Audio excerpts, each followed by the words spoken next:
Hello everyone and welcome to this game featuring the best French player against the best player in the world. Let's watch. Maxime Vachier-Lagrave has the white pieces and starts with e4. And Magnus Carlsen replies with c5, the Sicilian defense. This already promises a sharp opening, as we know this opening leads to very dynamic and tactical games. Knight to f3 is played to support the d4 push e6, knight to c3 a6.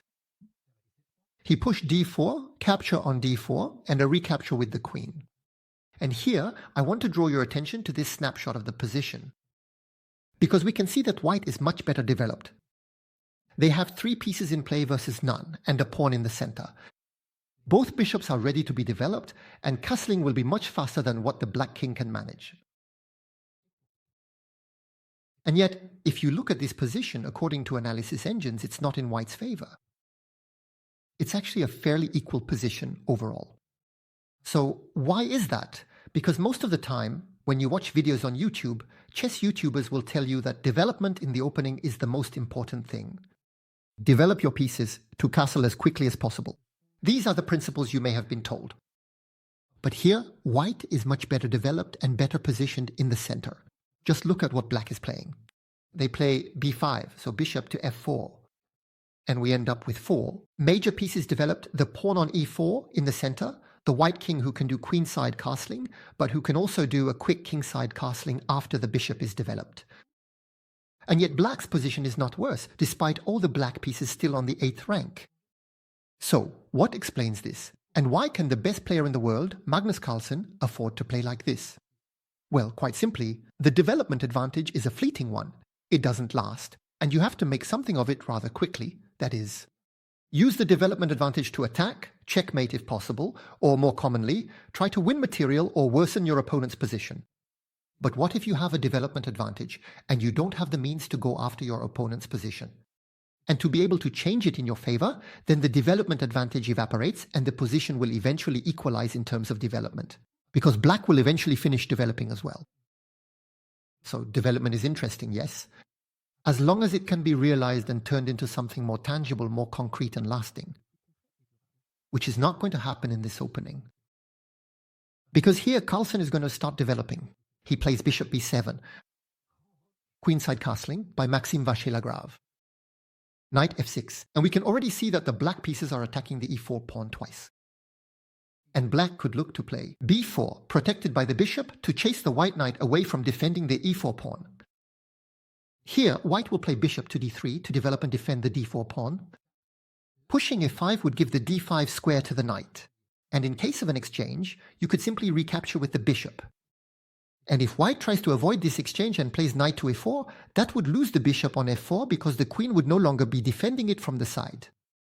That's why white doesn't want to play e5 so as not to give the d5 square to the knight. They prefer to play bishop to d3. There we go, white's development is complete. All the main pieces are developed, the rooks are connected, and the king has castled. But even though all the pieces are well developed, in reality there is still no weakness in black's position. And Carlsen plays knight c6, he attacks the queen, which must retreat to 2-3, then knight b4. The knight attacks, the bishop also starts to put pressure on a2, so the knight on c3 is there to defend, but white prefers to play king b1. It's quite common when you do queenside castling and the c-file is semi-open to move your king over. By the way, look, Carlsen is going to play rook right away. c8, the rook on the file.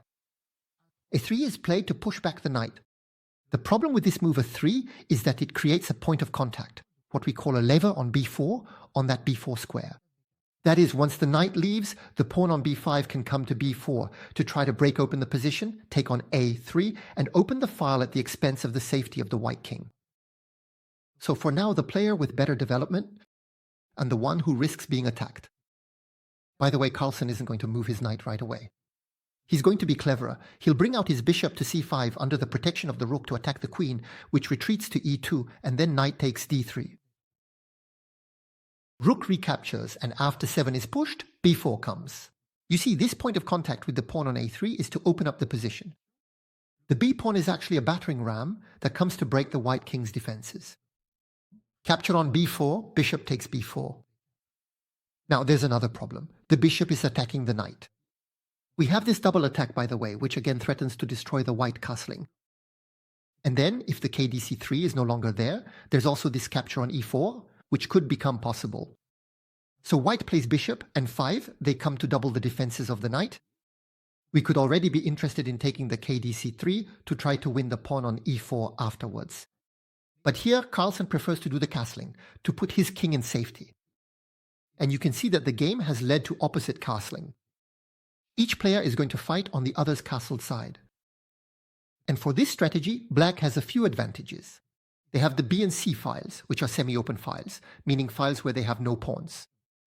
And where their heavy pieces, the rook and queen, will be able to pile up to put pressure on the B2 and C2 pawns and on the knight on C3. The A6 pawn can also try to advance to break down the defense of the pawn on B2. So knight to A2 is played, attacking the bishop.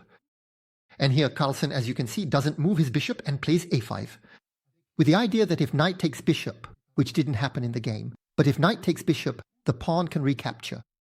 This hinders the C2 pawn, making it harder for it to move to C3. But above all, the A file opens up because the A5 pawn has just captured on B4. And that can be a way for the black queen and rooks to attack, trying to go after the king on the first rank. So here white doesn't take the bishop on B4. And Maxime decides to take the knight on F6. Why does he do that? Why? We mustn't forget that the E4 pawn is attacked twice. So he plays bishop takes F6, but the queen recaptures. And in this position, we're going to have a confrontation between the pair of bishops and the two knights. So obviously that loses the pawn on D7. The rook takes on D7, but then bishop to C6. And Carlsen, he's following this strategy of playing on the B and C files, which are semi-open, and playing with the pair of bishops against the pair of knights. White doesn't even have time to eliminate the bishop since their rook is under attack. The rook returns to D1, and now the bishop moves to C5. So we have a very asymmetrical position with a lot of imbalance. We don't have the same pieces on the board, the pawn structures are different, and the kings have castled on opposite wings. The more imbalance there is in the game, the greater the chances of victory. Black is now threatening. Rook b8, that's also the idea behind retreating the bishop to c5. It's to open the file so that the rook and the queen can attack the b2 pawn, and if it moves to b3, push it to a4 to destroy. So white plays e5, attacking the queen, which moves over to g6. The queen keeps an eye on the c2 pawn, which can also be attacked along the file, and attacks the pawn on g2. Knight to e1 is played, a4. Knight to d3 attacks the bishop, which retreats to e7, and h4. Now Maxime also pushes his pawn to go to h5 and attack the queen. h6, trying to break through the black king's defenses, but he's behind in this opposite side castling attack. And here, Carlsen is going to play a move that's dangerous. He plays queen takes g2. Why is it dangerous? Because he wins this pawn, he gets his pawn back, he was a pawn down. But that opens the file. The g file, an attacking file for the white rooks.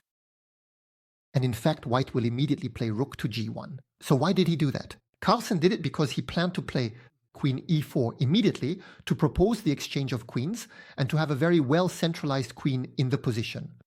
And white will accept the exchange of queens. Queen takes e4, bishop takes e4. And the game, which was based on a strategy of attacking on opposite sides, will now take on a calmer character. Not really calmer, because they will still be fighting, but in any case, it won't be the same kind of fight. It won't be directly focused on a checkmate attack. Here, the battle in this endgame is more about attacking the pawns. You have to try to win pawns in order to have more pawns in the endgame and be able to promote a new queen. And black has some advantages in this endgame since they have the pair of bishops against the two knights. And why would the pair of bishops be an advantage? The position is very open, so the bishops have long diagonals and are long-range pieces. They will be able to exert more influence than the knights, and we'll see that in the position. Rook h3 is played rook c4. The idea is to free up the c8 square for the other rook, of course, and to attack c2. On h5, the pawn was a target for the bishop. So that prevented the rook from being able to move. It had to defend, so the pawn advances.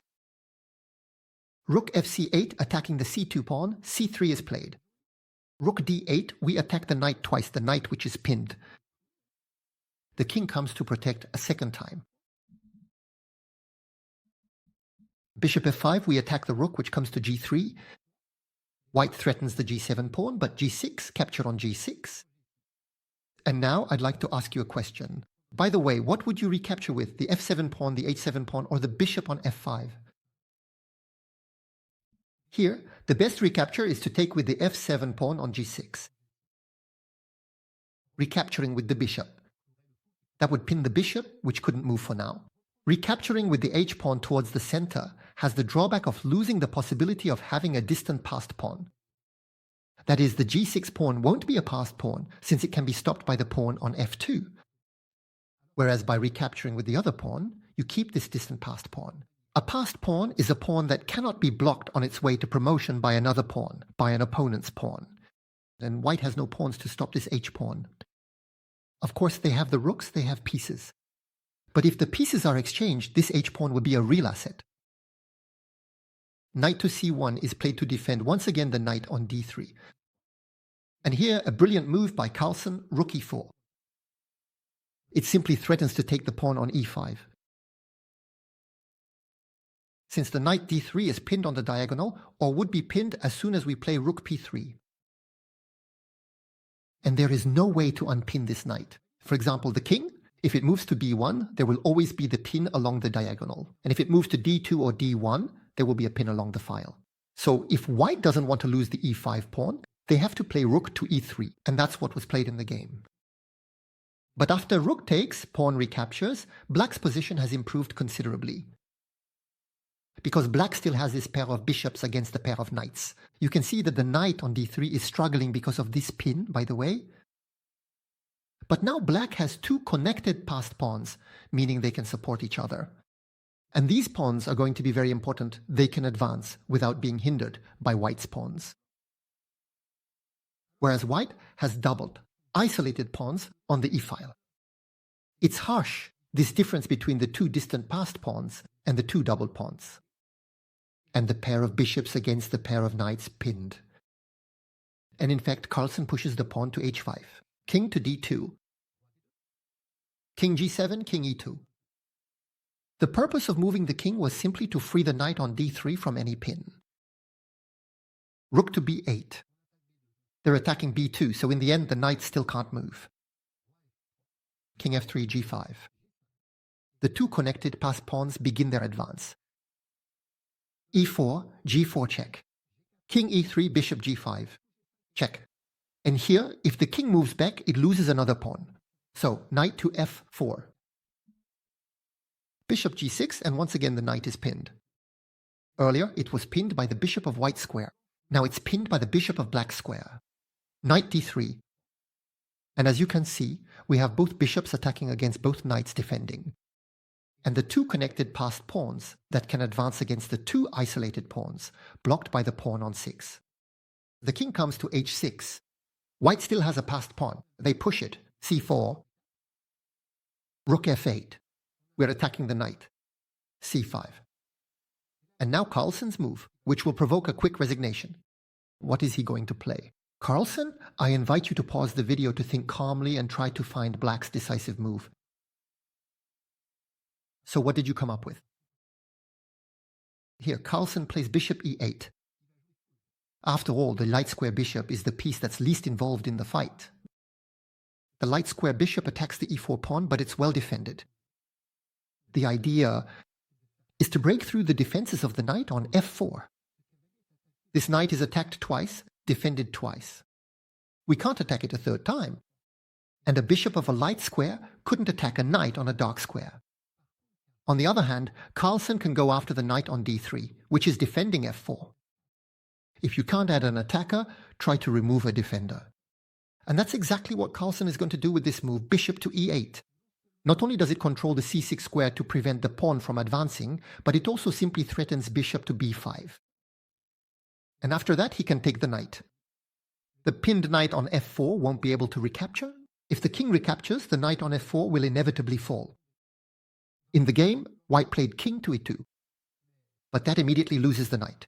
Bishop takes f4, protected by the rook. And here, white resigns. But if they hadn't played king to e2, what could they have played? For example, rook to f1, there would have been bishop to b5.